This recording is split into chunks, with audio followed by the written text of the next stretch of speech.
ನಾನು ಇಲ್ಲಿ in general ನಾವು ಇಡಿ ಏನೋ ದಾಳಿ ಮಾಡ್ತಾರೆ, ರಾಜಕೀಯ ದಾಳಿಗಳು ಹಾಗೆ ಹೀಗೆ ಅಂತಂದಾಗ ಯಾವ ಪಕ್ಷ ಕೂಡ ಸಿ ಬಿ ಐನೋ ಇ ಡಿಯನ್ನು ಬಳಸೋದ್ರಲ್ಲಿ ಹಿಂದೆ ಬಿದ್ದಿರಲಿಲ್ಲ.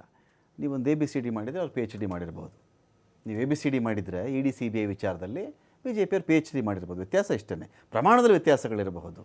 ನೀವು ಮಾಡಿದಾಗಾದರೆ ಅದು ಅಪರಾಧದ ತೂಕ ಮತ್ತು ಶಿಕ್ಷೆ, ಅವ್ರು ಮಾಡಿಬಿಟ್ಟಾಗ ಅದು ಸೇಡು.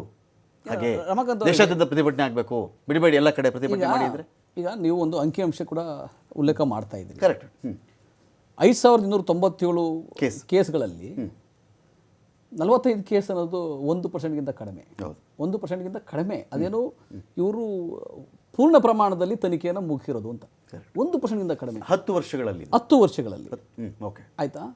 ನೀವು ಅದರಲ್ಲಿ ರಾಜಕೀಯ ದಾಳಿಗಳು, ರಾಜಕೀಯ ವ್ಯಕ್ತಿಗಳ ಮೇಲೆ ದಾಳಿ ನೋಡಿಕೊಂಡ್ರೆ ಮೋರ್ ದ್ಯಾನ್ 90%, 93% 90%ಗೆ ಹೆಚ್ಚು ವಿರೋಧ ಪಕ್ಷಗಳ ನಾಯಕರುಗಳ ಮೇಲೆ ದಾಳಿ ಆಗಿರ್ತಕ್ಕಂಥ.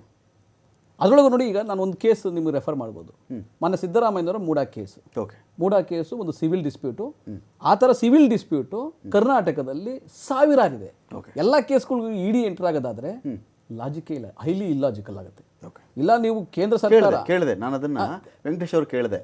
ಸ್ವಾಮಿ, ನೀವು ಆಸ್ತಿ ವಿಚಾರಗಳು, ಸ್ವತ್ತು, ಟ್ರಸ್ಟು, ಪ್ರೈವೇಟ್ ಲಿಮಿಟೆಡ್ಡು, ಇದನ್ನೆಲ್ಲವನ್ನು ಇಡಿ ಅಂತ ಎಂಟ್ರಿ ಮಾಡ್ತಾ ಹೋದರೆ ಅದಕ್ಕೆ ಕೊನೆ ದೇಶದಲ್ಲಿರೋದು ಎಲ್ಲ ಕೇಸ್ಗಳು ಮನಿ ಲಾಂಡ್ರಿಂಗ್ ಉದ್ದೇಶ.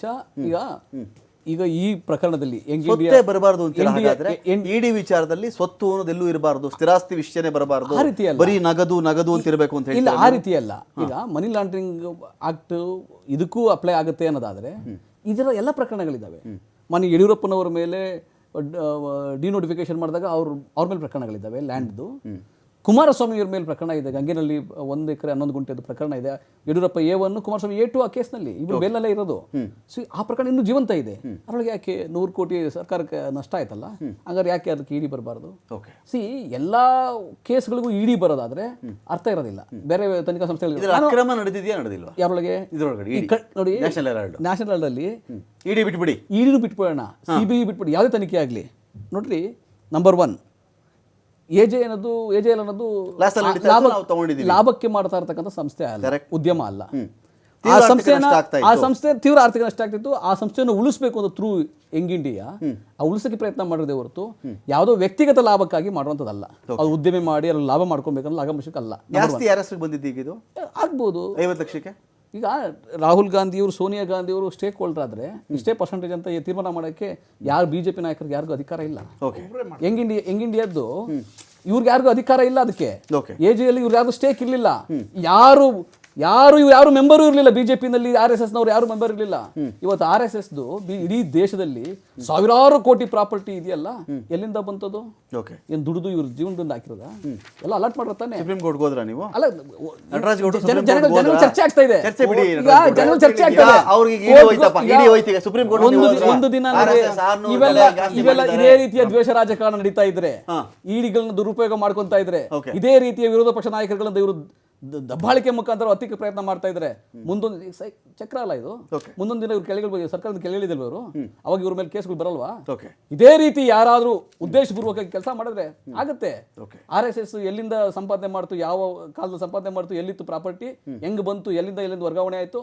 ಈಗ ಅವ್ರದ್ದು ಮುಖವಾಣಿಗಳು, ಪೇಪರ್ಗಳು ಇದಾವಲ್ಲ, ಆ ಪೇಪರ್ ದುಡ್ಡು ಎಲ್ಲಿಂದ ಬರ್ತದೆ? ಇದೇ ಸಂಸ್ಥೆ RSS ನವರು ಬಿಜೆಪಿ ಇರ್ತಾನೆ ದುಡ್ಡು ಕೊಡೋದಕ್ಕೆ. ನಮ್ಮ ಸ್ಟೇಟ್ ಅಲ್ಲೂ ನೀವು ಮಾತಾಡಿದ್ರಲ್ಲ, ಸ್ಟಾರ್ಟಿಂಗ್ RSS ಅಲ್ಲಿ ಮಾಡಿಬಿಟ್ಟಿದ್ದಾರೆ, ಇಲ್ಲಿ ಮಾಡಿಬಿಟ್ಟಿದ್ದಾರೆ, ಜಮೀನ್ ಮಾಡ್ಕೊಂಡಿದ್ದಾರೆ, ಅದು ಇದೆಲ್ಲ ಹೇಳಿದವರು ತನಿಖೆ ಯಾಕೆ ಮುಂದಕ್ಕೆ ಹೋಗ್ಲಿಲ್ಲ? ನಾನು ಹೇಳ್ತೀನಲ್ಲ ನೋಡಿ, ಇದು ಚರ್ಚೆಲಿ ಇದೆ ಇವತ್ತು. ನಾನು ಹೇಳ್ತೀನಲ್ಲ, ದ್ವೇಷ ರಾಜಕಾರಣ ಅಲ್ಲ, ಚಕ್ರ ತಿರುಗುತ್ತಿದ್ದು. ನೋಡಿ, ನಾವು ಕೆಲವು ಏನು ಅನ್ಕೊಂಡಿದೀವಿ, ಇದು ಸೇವೆ ಮಾಡ್ತಾ ಇದೆ ಅಂತ ಅನ್ಕೊಂಡಿದೀವಿ. ಅದನ್ನು ನೀವು ಸೇವೆ ಇಷ್ಟು ದಿನ ಸ್ವತಂತ್ರಕ್ಕೆ ಹೋರಾಟ ಮಾಡಿದಂಥ ಸಮಯದಲ್ಲಿ ಅದು ಇಡೀ ದೇಶಕ್ಕೆ ಒಂದು ಧ್ವನಿಯಾಗಿತ್ತು. ಆಯ್ತಾ? ನ್ಯಾಷನಲ್ ಹೆರಾಲ್ಡ್ ನೀವು ಅಂತಹ ಸಂಸ್ಥೆಯನ್ನು ಉಳಿಸ್ಲಿಕ್ಕೆ ಮಾಡ್ತಾ ಇದ್ದ ಪ್ರಯತ್ನವನ್ನ ಕಾಂಗ್ರೆಸ್ನವರೇ ಮಾಡಿದಂಥ ಟ್ರಸ್ಟ್ ಅನ್ನ ಕಾಂಗ್ರೆಸ್ನವರೇ ಉಳಿಸ್ತಾ ಇರತಕ್ಕಂಥ ಸಮಯದಲ್ಲಿ ಯಾರು ಲಾಭ ಮಾಡ್ಕೊತಾ ಇಲ್ಲ. ಅದನ್ನ ಉಳಿಸಬೇಕು ಅನ್ನೋ ಕಾರಣ, ಉದ್ದೇಶ ಅಷ್ಟೇ. ಅದು ಕೋರ್ಟಲ್ಲಿ ನಾವು ದಾಖಲಾತಿಗಳನ್ನ ಕೊಟ್ಟಿದ್ದೀವಿ. ಬಿಜೆಪಿ ಇವರು ಮಾಡ್ತಾ ಇರೋ ಕುತಂತ್ರ ಇದೆಯಲ್ಲ, ಯಾವ ಹಣ ರಾಹುಲ್ ಗಾಂಧಿ ಅವರ ಅಕೌಂಟ್ಗೆ ವರ್ಗಾವಣೆ ಆಗಿದೆಯಾ? ಪರ್ಸನಲ್ ಅಕೌಂಟ್ಗೆ ಇಲ್ಲ. ಶ್ರೀಮತಿ ಸೋನಿಯಾ ಗಾಂಧಿ ಅವರ ಅಕೌಂಟ್ಗೆ ವರ್ಗಾವಣೆ ಆಗಿದೆಯಾ? ಇವರೇನು ಹಣ ಹೋಗಿ ಎಲ್ಲರೂ ಹಿಡಿದಿದ್ದಾರೆ, ಹಣವನ್ನ ಎಲ್ಲರೂ ವರ್ಗಾವಣೆ ಆಗಿರೋದನ್ನ. ಆ ಆಸ್ತಿ ಬಿಜೆಪಿಗೆ ಸೇರಿದ್ದಲ್ಲ, ಆ ಆಸ್ತಿ ಬೇರೆ ಯಾರೂ ಸೇರಿದಲ್ಲ. ಕಾಂಗ್ರೆಸ್ ಪಕ್ಷ ಮತ್ತೆ ಆ ಅವತ್ತು ನಡೀತಾ ಇದ್ದಂತಹ AJL ಇದ್ದಲ್ಲ, ಆ ಸಂಸ್ಥೆದು ಅದನ್ನು ಉಳಿಸ್ಲಿಕ್ಕೆ ಅದೇ ರೀತಿ ಒಂದು ಸಂಸ್ಥೆ ಮಾಡಿದ್ದಾರೆ ಹೊರತು ಯಾವ ರೀತಿಯಾಗಿ ಯಾರು ಆಸ್ತಿ ಬರ್ಕೊಂಡ್ಬಿಟ್ಟಿದ್ದಾರೆ ವೈಯಕ್ತಿಕವಾಗಿ ಇಲ್ಲ. ಸೊ ಇದನ್ನ ಬಿಜೆಪಿಗರು ಏನಂದ್ರೆ ಒಂದು ಕತ್ತಲಲ್ಲಿ ಗುಂಡಾಡ್ಸೋದಷ್ಟೇ. ಓಕೆ, ಇದು ಗಾಳಿಲಿ ಗುಂಡಾಡ್ಸೋದು ಅಂತ. ಯಾವ ರೀತಿಯಾಗಿ ಬೇರೆ ವಿರೋಧ ಪಕ್ಷದವ್ರನ್ನ ಹೆಂಗೆ ನಾವು ದಬ್ಬಾಳಿಕೆ ಮುಖಾಂತರ ಹತ್ತಿಕ್ಕಬೇಕಂದ್ರೆ ಇಂಥದ್ದು ಉಪಯೋಗಿಸ್ಕೋಬೇಕು ಅಂತ. ಇದರಿಂದ ಏನಾಗೋದಿಲ್ಲ, ಕೋರ್ಟಲ್ಲಿ ನಂಬಿಕೆ ಇದೆ ನಮಗೆ, ಇದು ನಮ್ಮ ಪರವಾಗಿ ನ್ಯಾಯ ಬರೋದು. ಆದರೆ ಅಲ್ಲಿವರೆಗೂ ಪ್ರೋಸೆಸ್ ಇದೆಯಲ್ಲ, ಶ್ರೀಮತಿ ಸೋನಿಯಾ ಗಾಂಧಿ ಅವ್ರನ್ನ 40-50 ಗಂಟೆಗಳ ಕಾಲ ವಿವಿಧ ದಿನಗಳಲ್ಲಿ ಕುಣಿಸ್ಕೊಂಡ್ರು. Morning to evening Rahul Gandhi ಅವ್ರನ್ನ 8 ಗಂಟೆ 10 ಗಂಟೆಗಳ ಕಾಲ ಕುಣಿಸ್ಕೊಂಡಿದ್ರು. ಸ್ಪೆಷಲ್ ಅವರು ಕೂರಿಸ್ಕೋಬಾರ್ದಾಗಿತ್ತಾ? ಕುಣಿಸ್ಕೊಂಡು ಪ್ರಶ್ನೋತ್ತರಿಗೆ ಪ್ರಶ್ನೆಗಳು ಕೇಳಬೇಕಲ್ಲ, ಸುಮ್ಮನೆ ಓಲ್ದೆ ಕುಣಿಸ್ಕೊಳ್ಳೋದಲ್ಲ. ನೀವು ನಿಮ್ಮ ಉದ್ದೇಶ ಏನಿದೆ, ಎಲ್ಲಾ ಸಂಸ್ಥೆಗಳನ್ನ ಉಪಯೋಗಿಸ್ಕೊಂಡು ಬೆದರಿಸೋ ತಂತ್ರಗಾರಿಕೆ ಅದಾಗಲ್ಲ, ಅದನ್ನ ಉಪಯೋಗ ಬರೋದಿಲ್ಲ. ನೀವು ಎಷ್ಟು ನೀವು ತುಳಿತೀರಾ ಅಷ್ಟು ಗಟ್ಟಿ ಆಗ್ತಾರೆ ನಾಯಕರು, ವಿರೋಧ ಪಕ್ಷ ನಾಯಕರು. ಆಮೇಲೆ ನಮ್ಮಲ್ಲಿ ನಮ್ಮದು ಸತ್ಯ ನಮ್ಮ ಹತ್ರ ಇದೆ, ನ್ಯಾಯ ನಮ್ಮ ಪರ ಇದೆ. ಹಂಗಿರ್ಬೇಕಾದ್ರೆ ನಾವು ಬಿಜೆಪಿಯವರ ದಬ್ಬಾಳಿಕೆಗೆ ಯಾಕೆ ಬಗ್ಬೇಕು? ನಾವು ಈಗ ಕಾನೂನು ಹೋರಾಟ ಒಂದು, ರಾಜಕೀಯವಾಗಲ್ಲ ಇವ್ರು ಮಾಡ್ತಾ ಇರೋದು.